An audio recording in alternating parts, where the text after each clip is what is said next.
Сегодня очередной выпуск самых актуальных и чрезвычайных новостей о антикоррупционном комитете Никиты Михалкова и его работе. Сегодня утром в Басманном суде города Москвы началось первое судебное разбирательство против известной советской и российской певицы, народной артистки России Ларисы Долиной. Бывший преподаватель и заведующая кафедрой Музыкального института культуры Лариса Александровна Долина обвиняется в получении крупной денежной взятки в размере более чем 5 миллионов рублей. Жалобы на Ларису Александровну подали более 500 студентов данного вуза. Причиной для судебного разбирательства стали многочисленные видеоматериалы, которые были сделаны скрытой камерой в стенах Музыкального института культуры, на которых ясно видно, что Лариса Долина получает денежные взятки от студентов. Сотрудники антикоррупционного комитета Никита Александрович Малинин, который совсем недавно выписался из больницы, и начальник Следственного комитета Александр Бастрыкин подали повторное заявление о увеличении социальных пособий для людей с ограниченными возможностями и всех пенсионеров старше 60 лет на территории Российской Федерации. Стало известно, что усилия антикоррупционного комитета были не напрасны. Был принят закон о увеличении социальных пособий для ряда пенсионеров Российской Федерации на 24%.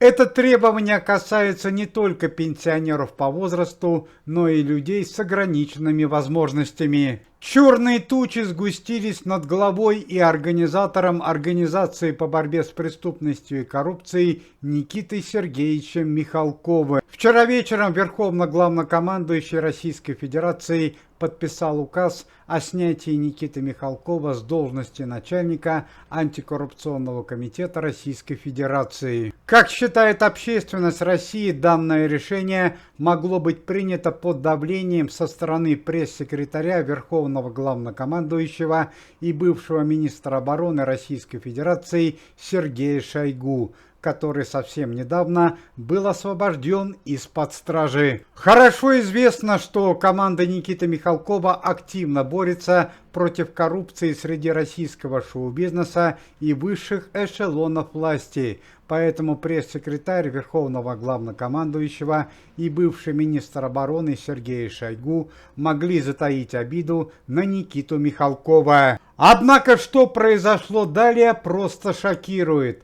За минувшую ночь поступило более 20 тысяч обращений от жителей Российской Федерации с требованием вернуть Никиту Сергеевича Михалкова на руководящую должность начальника антикоррупционного комитета. Зрители с большим стажем могут помнить, что именно Никита Михалков, актер Александр Домогаров, Александр Розенбаум и покойный Александр Ширвинд еще год назад создали организацию по борьбе с преступностью и коррупцией в мире шоу-бизнеса и вышестоящих эшелонов власти, и в прямом смысле стояли у истоков создания данного комитета. Помимо этого, все сотрудники антикоррупционного комитета и лично товарищ Бастрыкин выдвинули ультиматум немедленно вернуть Никиту Михалкова на должность начальника организации. В итоге преступный заговор против антикоррупционного комитета и Никиты Михалкова провалился.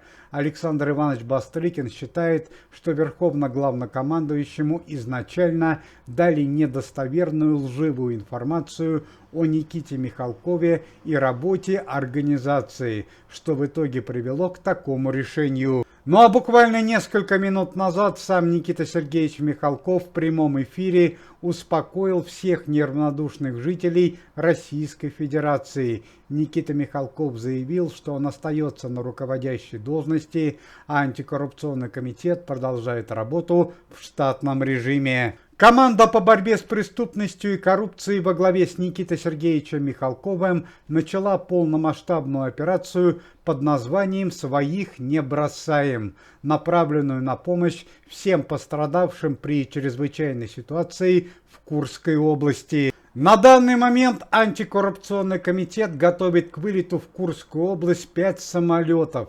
на борту которого будут находиться сотрудники организации, гуманитарная помощь, продукты питания, медицинские препараты, вещи первой необходимости и другие нужные аксессуары. Узнать подобное транспортное средство можно будет по жирной надписи на борту самолета «Своих не бросаем. Антикоррупционный комитет». Стало известно, что от лица антикоррупционного комитета в опасную командировку в Курскую область направляются такие члены комитета, известные российские патриотически настроенные артисты, как Максим Дрозд, Александр Розенбаум, Алексей Кравченко, Евгений Сидихин, Алексей Нилов, Сергей Селин, Яна Поплавская и Анастасия Вертинская. Ну а на днях в Курскую область для встречи с местными жителями, помощи пострадавшим и открытия филиала антикоррупционного комитета